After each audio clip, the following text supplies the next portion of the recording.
96.3 WHUR and HUR Voices, Sirius XM, Channel 141. This is the Insight segment. Your questions or comments toll free at 855-288-4876. Now, Insight. Welcome back to the Daily Drum on WHUR and Sirius XM, Channel 141. This is the Insight segment. I'm Harold Fisher. The field of Democratic candidates for Prince George's County Executive continues to grow. We've already spoken to County State's Attorney Angela Alsobrooks about her candidacy, and in the coming weeks we'll talk to others. But tonight we talk to one of the first to declare his candidacy for the seat being vacated by Rushern Baker. Maryland State Senator C. Anthony Muse has run for the seat before. He has also run for a Maryland U.S. Senate seat, but he joins me now to talk about his county executive run. The lines are open if you have a comment or a question for the state senator. Give us a call at 202-319-7810, 202-319-7810. Follow us on Twitter using the hashtag WHURFM. And, of course, lines are open now if you have a comment or question. Senator Muse, thank you so much for joining me. I appreciate it. Good evening, and I'm excited to be on the Daily Drum this evening, and thank you, Harold, for hosting us. Absolutely, no problem. Why do you want this job? Well, let me first say I am thankful for the service that I've been blessed to give, and I'm honored to be running for this office. I am now ending my fourth term in the legislature, but when you have come from where I come from and have a privilege to serve there, you come through 11 foster homes, slept on the streets, kicked out of 3 school systems, and I can sit today and say I'm ending 4 terms. I started in my early 30s, ending those terms. I'm running because during my terms, 1 in the House and 3 in the Senate, I've seen a lot go on in Prince George's County. It's a very good county. It's a progressive county, but there are some things that we need to correct. And serving on many of the committees, Education Subcommittee, Transportation Subcommittee, Minority Business Task Force. I've chaired a number of the committees, fair practices, oversight, and it takes a multifaceted approach, I believe. Do you serve with the budget, Ways and Means Committee dealing with the budget? And so I see some areas that need to be corrected, at least improved upon. And I think every county executive can only do what they can do, and then you try and improve on that and bring your own vision into that. So what do you think needs to be corrected? What's wrong with the county? I think, number one, accountability and a sense of our citizens being involved in the process. I think that we've totally lost that. I think moving from the elected school board, let me just give a few examples, moving from the elected school board to an appointed school board, having more appointed members than elected, the voices of the people aren't heard because no one is accountable. When it comes to land use, for example, that used to be a time when people had much more of a voice there, but now there's a small committee making the decisions about the land use and thus changing the demographics of the county.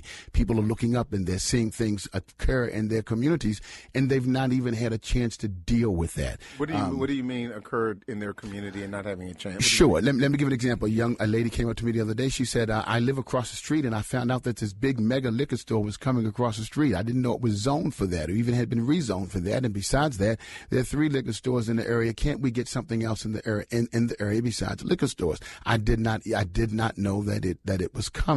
But let me stop you there, because one could argue, as has been, as a native of Prince George's County, growing up in Prince George's County, one of the things that people always say is that's public record. If you don't know, that's your fault. Well, yes and no. It's public record after it happens. It's not public record when it's happening. Well, no, if there's a zoning change, or something is coming to your community, whether it's a drugstore or anything, all of those things, those zoning hearings are a public record. That was the case depending on what's coming. Let me give another example. Okay. I'm a sitting senator. Okay. I serve in the area where MGM is located, and I have no problem with that. But they just granted another 50,000 square feet, and that means you got to deal with transportation, et cetera. No, sir, I wasn't notified.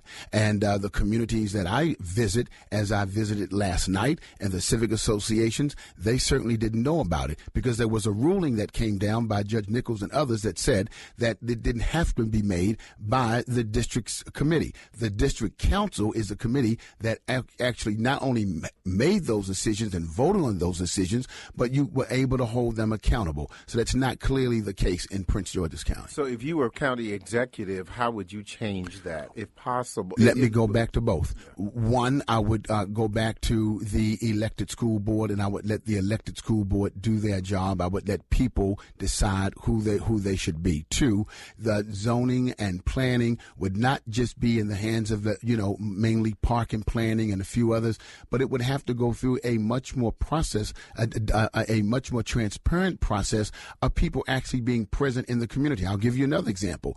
2 schools in my district were closed after the promises that we all made of smaller classroom sizes, and the schools were smaller, and that's what kills me. We've been saying that for 20 years. We want smaller classroom sizes, and yet every time a school gets smaller, we close the school, and then we put the students in, and we overcrowd another school. I had no idea it was being closed. When we asked public people to come out and talk to us from the school board, including the CEO, it's by public record, Washington Post and all else, they refuse to talk to us. They refuse to talk to them because they're not accountable, because they're not elected, and the people really have no voice in that process. I think we can expand on that, as well as education in general. And if I may, when it comes to education in general, listen, when I was elected in 1995, Prince George's County rated 23 of the least performing jurisdictions out of all of 24 jurisdictions in Maryland. And here we are 20 years later, we're still the 23rd least performing.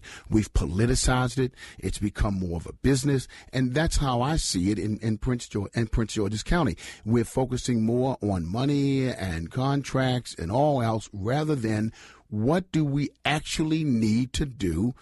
Not to hide it isn't going to help. What do you mean? It is what it is. Well, people don't like to talk about it. They don't like to mention it. They like to mention the high graduation rates. And I held hearings on that. And with the graduation rates, I don't want to give a facade that we're doing something. I don't want to continue to push students through who are not learning without finding out why they aren't learning and giving them tests. Graduation rates are up, but the test scores are down. That should tell us something. Let's just come together with all of the stakeholders around the table and figure out where are we failing our kids. It's simple. Let's just address the problem. 202-319-7810.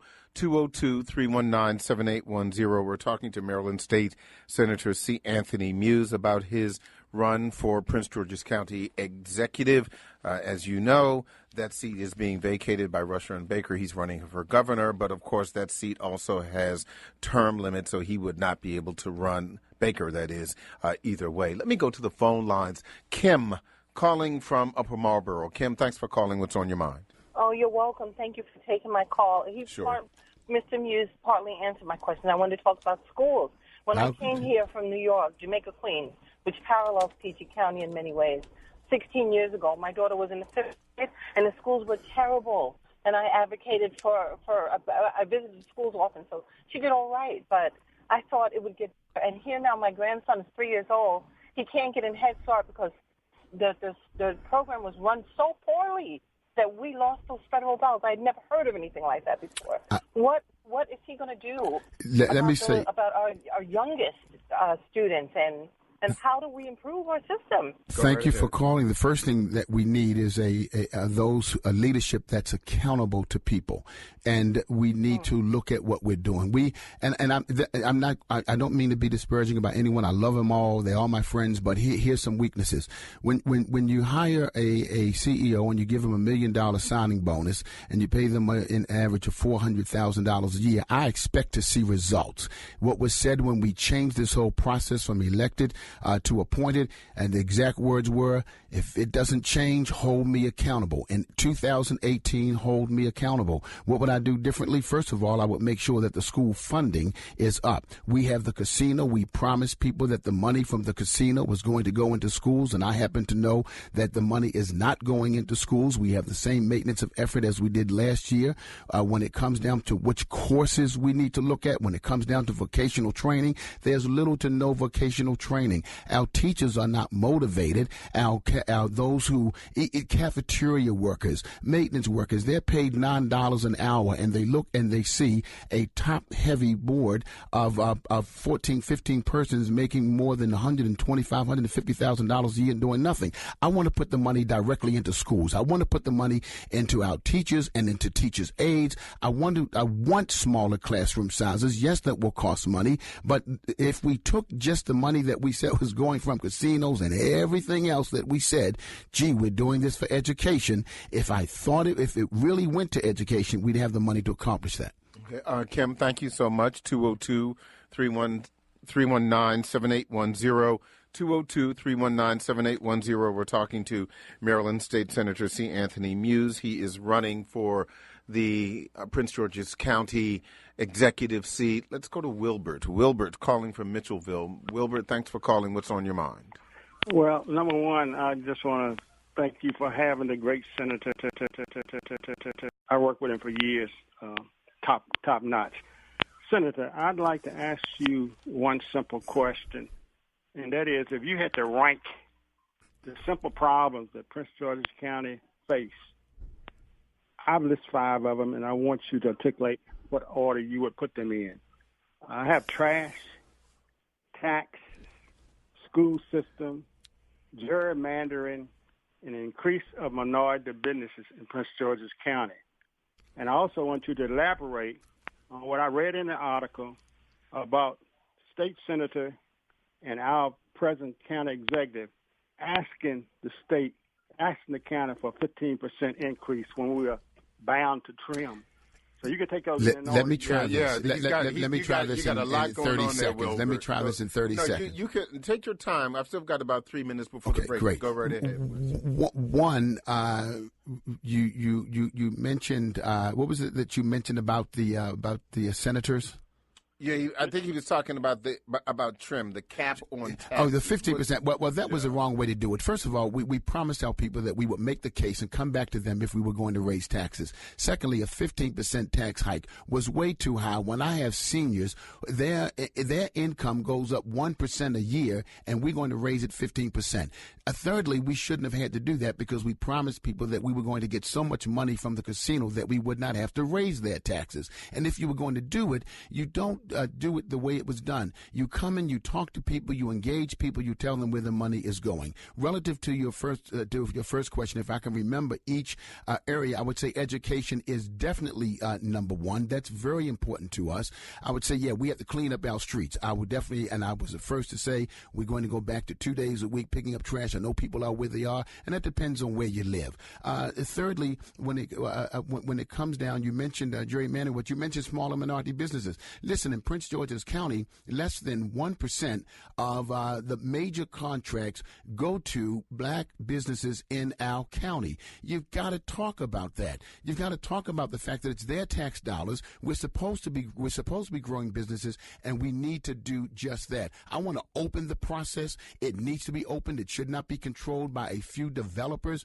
who sit at the table and can control land use and control based on their political friends and considerations what will happen to land. Foreclosures shouldn't be a part of your list, and I'm going to make it a part of the list, and I'll talk about that when we come back after the hour. But foreclosures and what's happening to land and moving people out of the county, the way they're doing it is absolutely ridiculous, and I think that there ought to be a way to deal with that. I have an answer to that, and I'd like to talk about that maybe at the end of the next hour. Wilbert, thank you so much for your phone call. Thank you, sir. 202-319-7810, 202-319-7810. We're talking to Maryland State Senator C.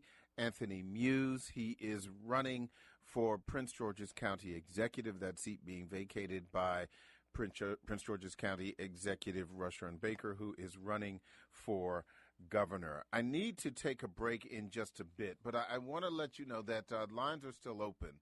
If you have a question, if you have a comment, give us a call. We'll take as many as we can, certainly even after 7:30. So, Sheena, calling from Annapolis, we're going to talk to you. We're also going to talk to, I believe that's Twana, calling from Landover, Maryland, and Lennox calling from Bowie. We're also going to talk to you. So please stay with us. Do not hang up. You will be able to hear the program. The Daily Drum will continue on Sirius XM, Channel 141. I'm Harold Fisher. Jeff Brown is next with the original Quiet Storm on 96.3 WHUR. More of this conversation with Maryland State Senator C. Anthony Muse in just a few seconds.